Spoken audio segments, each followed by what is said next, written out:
لیکن کاہن ساتھ میں یہ بھی شرط رکھتا ہے ہر کسی کی بچی کو ہمارے خدا قبول نہیں کریں گے جس نے اپنی 6 بچیوں کو دفن کر دیا ہو، جس نے اپنی 6 بچیوں کو دفن کر دیا ہو اور اس کی اگر 7ویں بچی ہو تو اسی بچی کی بلی لڑائی جائے گی۔ اللہ اکبر۔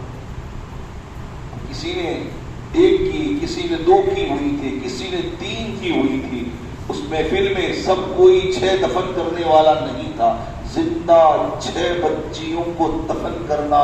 اولاد مسلمانوں، اولاد کسے پیاری نہیں ہوتی؟ لوگ بڑی منتوں سے اولاد مانگتے ہیں، لوگ بڑی مشکلوں سے اولاد مانگتے ہیں، لیکن مکے کی ایک ایسی سیاہ نما تاریخ تھی، مکے کی تاریخ پر یہ ایسا کالا داغ تھا کہ اس ظالم ایک بندہ کھڑا ہوتا ہے اور وہ کہتا ہے کہ میں نے اپنی 6 بچیوں کو دفن کر دیا ہے اور میرا تقدیر اپنے، وہ کہنے لگا کہ میرے تقدیر بڑے اوج پر ہے کہ میرے گھر 7ویں لڑکی بھی موجود ہے۔ جس ماں نے اپنی 6 بچیوں کو زندہ دفن دیکھا ہو، مسلمان اس ماں پر یہ بہت بڑی آفت ٹوٹنے والی تھی کہ لیکن اس مجلس میں، اس جلسے میں اس انسان کو عزت کی نگاہوں سے دیکھا گیا۔ غور کیجیے مسلمانوں، جس نے اپنی 6 بچیوں کو دفن کر دیا ہو، مکے کی تاریخ بتلاتی ہے کہ اس انسان کو اس مجلس میں عزت کی نگاہوں سے دیکھا جاتا ہے۔ کہا تو بڑا تقدیر والا ہے، 6 بچیاں دفن کر دی اور 7ویں بھی تیری موجود ہے، اور تو اب تیری بچی کو جب بلی چڑھا دے گا یہ طوفان مٹ جائے گا، ہمارے خدا ہم سے راضی ہو جائیں گے، لات منات عزا شیبہ یہ جتنے بھی ہیں ہم سے راضی ہو جائیں گے۔ اللہ اکبر۔ غور کیجیے کہ اس وقت اس ظالم اپنے گھر پہنچتا ہے، اپنی بیوی کو کہتا ہے میری بچی کو سنوارا جائے۔ 6 بچیاں دفن کی تھی، کوئی ان کی تیاری نہیں تھی، لیکن آج اس بچی کو دفن کیا جا رہا ہے۔ لوگوں، آپ اگر مکے میں گئے ہو تو مکے میں آپ نے جبل قبیس، جو مسلمانوں مکے کے بالکل قریب ہے، جہاں پر مسلمانوں بادشاہ کا محل آج بنا ہوا ہے، وہ جبل قبیس ہے، اور جبل قبیس کے سامنے ایک جبل عمر ہے۔ آج تو اس کو بھی مسلمانوں توڑ پھاڑ دیا جا رہا ہے۔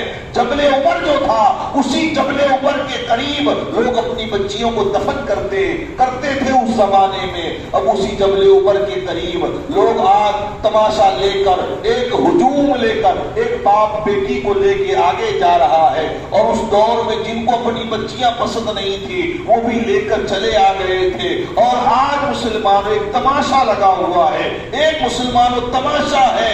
غور کیجئے، انسانیت کے نام پر یہ دھبا تھے، مانوتا کے نام پر کلنک تھے۔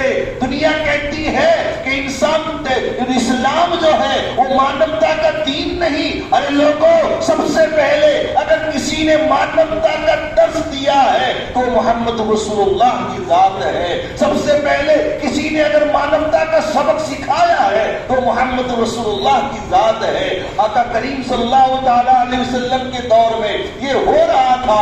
نبی صلی اللہ تعالی وسلم کے دور میں ایک بیٹی کو دفنانے کے لیے ایک ہجوم ہے، لوگ سارے مکے کے نکلے ہوئے ہیں، چلو آج اس کی بلی چڑھا دیں گے، ہمارے خدا ہم سے راضی ہو جائیں گے۔ لوگ اپنی اپنی جنہیں دفن کرنا تھا وہ بھی بچیوں کو لے کر آ گئے تھے، لیکن یہ بچی جو تھی، اس بچی کی عمر مسلمانوں 9 سال یا 10 سال تھی۔ اس بچی کے لیے باپ نے گڈھا کھودا، اور باپ نے جب گڈھا کھود دیا اور گڈھے میں اپنی زندہ بچی کو جب اتارنا چاہا اور اتار جب دیا تو اس پر مٹی ڈال رہا ہے ظالم باپ، اور وہ دنیا ہے وہ دیکھے رہی ہے کہ یہ اپنا ایک باپ اپنی سگی بیٹی کو اس پر یہ مٹی ڈالے جا رہا ہے، اس پر یہ ظلم کر رہا ہے۔ وہ بچی کہتی ہے کہ میرا کیا قصور ہے؟